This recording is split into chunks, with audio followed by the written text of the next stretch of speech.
Hello, good my SA viewers. This is Satellite Media. If you are new to the channel, kindly like, share, subscribe, and please do not forget to hit the notification bell. Let's look at this inspiring speech from Benjamin Netayahu, of course, the Prime Minister of Israel, talking about his intention, the intention of Israel to come and liberate the people in Africa, particularly their brothers. You can clearly hear him say, in Africa, they share origin with some people.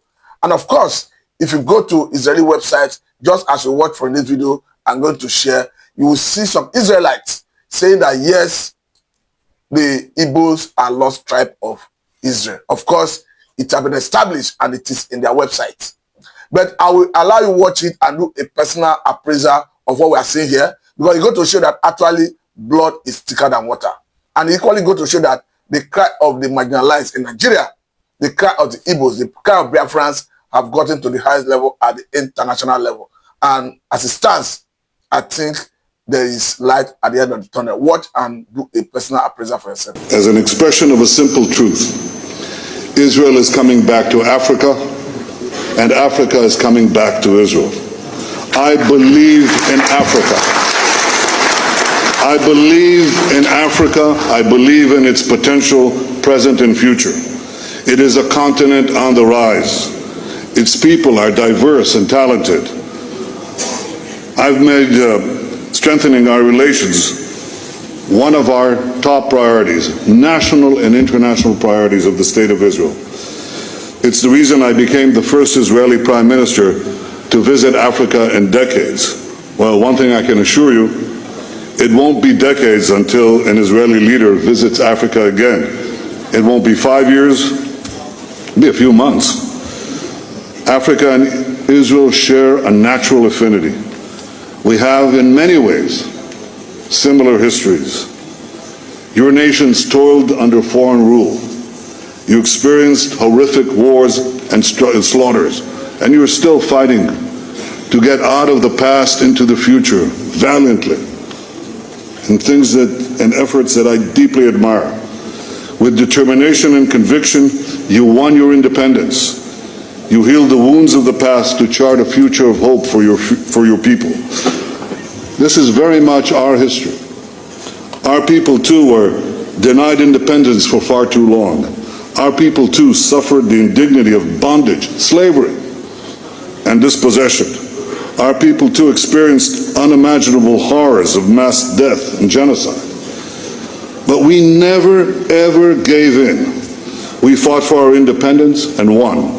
We think that Israel now is the best partner that the countries of Africa could have, and it's something that is dear to our hearts.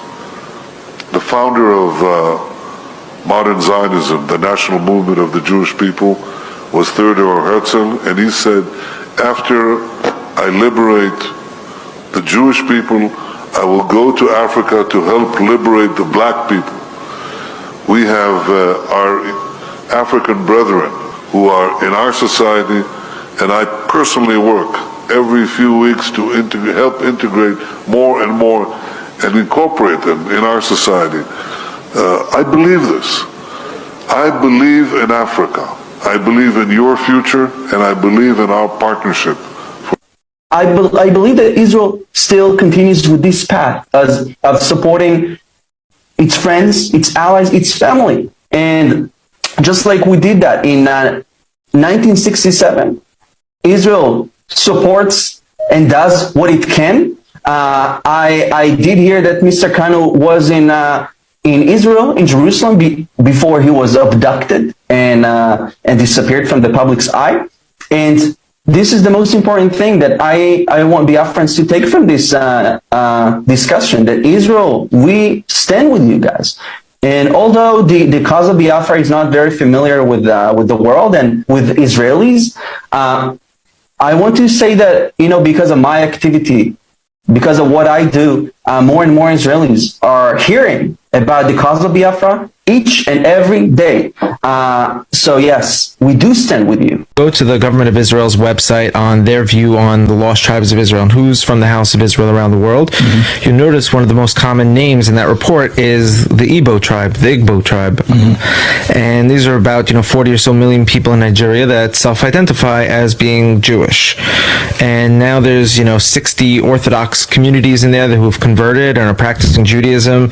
And the leader of the Igbo people ruling over them is trying to create an independent Jewish state, and they have a whole Jewish revival going there. It's fascinating, and the government of Israel is loving it, and they're supporting it, and Jewish people are making documentaries about it, and it's like the most exciting thing ever, and it's giving people a lot of like biblical renewal. I just had a Lyft driver yesterday telling me about all this, and I was kind of like, all right, what? It's all true what you're talking about. It's crazy. So your Lyft driver was Igbo from Nigeria? I'm so sure that's what he was saying to me. Yeah, all this stuff. He was saying that he said Israel's been supportive. So anytime I'm in Israel at like the Western Wall and I see a Igbo man, I could tell because they're wearing Nigerian outfits. I say, are you Jewish? He's like, yeah, how do you know? And I'm like, bro, bring it in, give me a hug. No, that's what he said to me. He picked me up at a Jewish community center. He goes, are you Jewish? And I went, yeah. He goes, this place is this house of worship, or this is what is this place? And I told him what the JC. It's like, it's a community center. They do events. It's about a building community. They do all sorts of. They take people from all races. I said, yeah. He's like, I am from Nigeria. Igbo. He didn't say and when I said Nigerian, he's like, not Nigerian, Igbo. Yeah. Not Nigerian. I am Igbo. I am Jew. And we're trying to do what Israel did. They're supporting us. Then he started going on this whole thing. Yes, because Nigeria is just a name that the British threw onto the amalgamation of a bunch of different tribes there that destabilized the region and led to a genocide and a Holocaust of the Igbo people. When in the 1960s, millions of them were systematically killed and murdered. Yeah, he told me about that too, but I was running late. So it's like, so this is so relevant because we have such a never again Holocaust name, but these people had it. But what is mind-boggling to me, which I can't imagine why this is not in the news and not spoken about, is that a large chunk, more than a fourth of the transatlantic slave trade came specifically from this one tribe. Evangelist Ben, the Biafra evangelist. Okay. This is Satellite Media. Let's look at some videos, of course, where the speech of Benjamin Netayahu inspires the Biafra struggle. We understand that these are the same people. We have seen so many Israelites, of course, who have made it clear that these are brothers. But why do you think the Igbos are special in the sight of Israel? Because we saw a video where Netanyahu himself, when he left Nigeria after the Operation Patriot that almost claimed his life, he went back to Israel. According to him, the first safer in Israel than in the United Kingdom. Of course, I remember my humble self, that one and the only Biafran evangelist, Benjamin Johnson as a Sinachi. We are not two, we are only but one, and that remains me. In the houses of the truth, in the gospel of our Lord Jesus Christ. Yes, Master Nnamdi always finds safety in the hands of his brother, because nothing like a brother, nothing like blood. There is a statement that says, blood is thicker than what? Than water. And you cannot find your brother outside. You find your brothers inside. And how do you know your brother? A brother is one who comes to attend to your matter or your case or to your rescue when matter or issues in a critical. That is your brother. And that is why he ran to Israel for safety rather than going to UK. For example, he knows what he was doing, because you can see UK, the British, the Civil War that claimed so many lives of the Biafrans was instigated and carried out and sponsored by who? By the UK. And as you can see that telling against him now, he holding the passport and was kidnapped. It was illegal. Up to today, what has the UK Parliament or UK government, what have they done concerning or regard to that? Nothing. But you can see Israel, they are the one showing you that blood is thicker than water. No matter what happened, no matter whose citizen you come from, so long you remain a Biafra man, a Biafra Igbo man, you are an Israeli in Africa. It means actually blood is thicker than water. Yes, blood is thicker than water, and that is what you are seeing. And that is why, let me tell you, don't you know that what they are practicing is Judaism? is a Jewish, and Mazen Namdekan is a hardcore. I repeat, hardcore. And I quote again, hardcore Jewish. Let me go ask this question. Because if you look at the flag of Biafra, you see Star of David. Star of what? David. God bless you. How come the Igbos were able to keep that heritage so many years that it now reflects in the flag? We leave it. How come they're able to keep it so many years that now they now know and it reflected in the flag? It is a legacy, you know, like I said, it is in the blood, it is in the bone, it is in the vein, it is in the water, it is in the pulmonary, and it is in the artery of our body. So you cannot clean it, and you cannot wave it away, and you cannot push it away, you cannot neither take it away. Meaning it's in your DNA. It is exactly, you are giving me English word. I was giving you the British, the Biafran language. You understand? Now you are giving me the British English word. DNA. That is serious, because as you speak, I've seen a video where you can clearly see some Israelites who claim that they came to Nigeria to look for their brothers. They did not claim. And in the course of their sojourn here, they were rounded up by security agencies, arrested. So they were lamenting. Though they have since gone back to their place, Israel. They have to go back to their place, and they have to search for their lost brothers. And those brothers we are talking about are no other people or no other nation. There are no other tribe than the Biafrans. Hello? The Biafrans are those Israel, and they have come. You know, the visitation that time is like they were like, are you sure? Now these people, our brothers, they come, it's the same father, the same mother, it's from our lineage. You know, I don't know, let me take you to the culture of African culture. You know, when they say so person is a member of a family, some others, in order to confirm it, they will go and make some inquiries, to make some traces.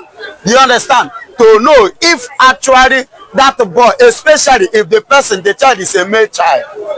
Do you understand? There will be a traces that they will trace in order. I remember what happened. That was either 2010 or 2005. Then about a family, a particular woman give birth to a child, and that child was so, you know, white, so yellow, as in we call them Oyibo. And the father, the mother, that lineage of the father, the grandfather said they were all black. So they were all accusing the woman of, you know, playing game outside. The woman was like, I never know other man have touched me except my husband. So the people did not believe it.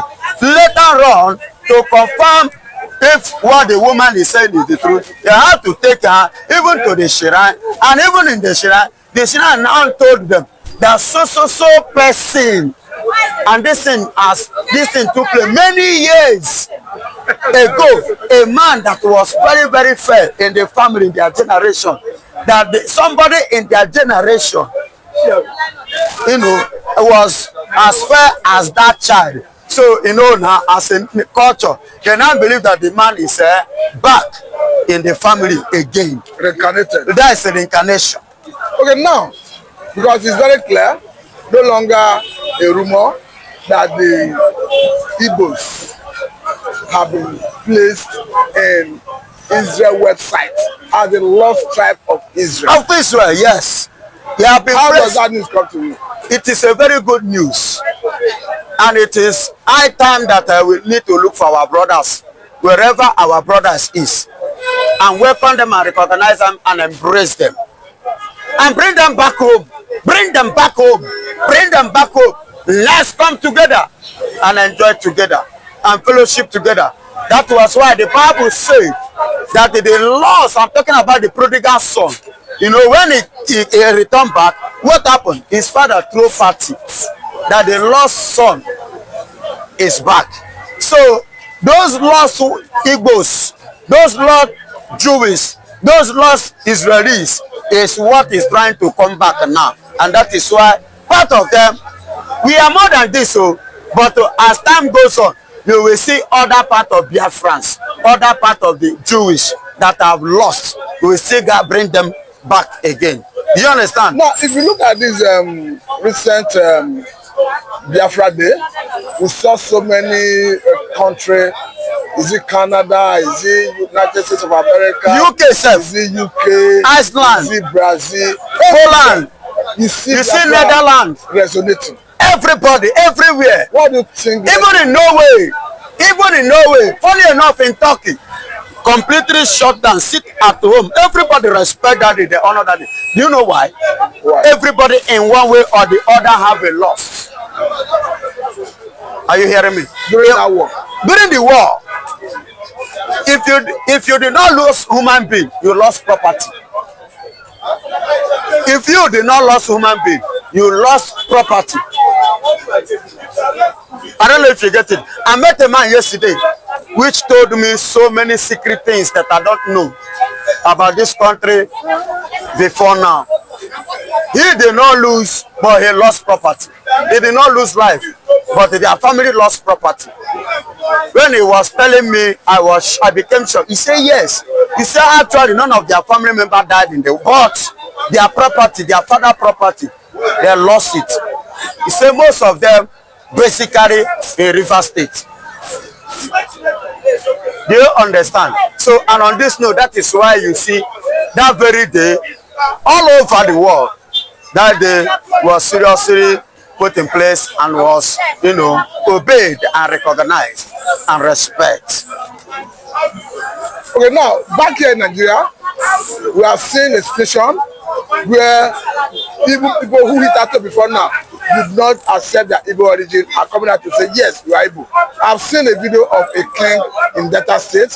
Of course, to be quite honest with you, the king where the former governor comes from, Okowa. Coming out clearly to say yes, I am an Igbo man. We came from Uri in Anambra State. Yes, you know, I don't blame most of these people because they were not told. Some of them said their parents have died.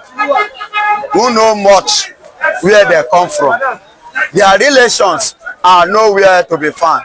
Most of them, their mother, most especially, you know, child always stay more closer to the mother than the father. And if you come to history, mostly in this area, men have the history, have the record where they come from more than the women. So their mother did not actually disclose if from their infant stage, you know, the deep down of where they come from. That's why you see them, they'll come up, they'll begin to tell you, I am this place, I am this place, because for example, now, I marry a Benin woman. For example, a man died. For example, when the child was at the tender, maybe as they were giving birth, a man died before they give birth to him or her. So in Benin, he will claim Benin, not knowing that I am from. I must say very big thank you for that. God bless.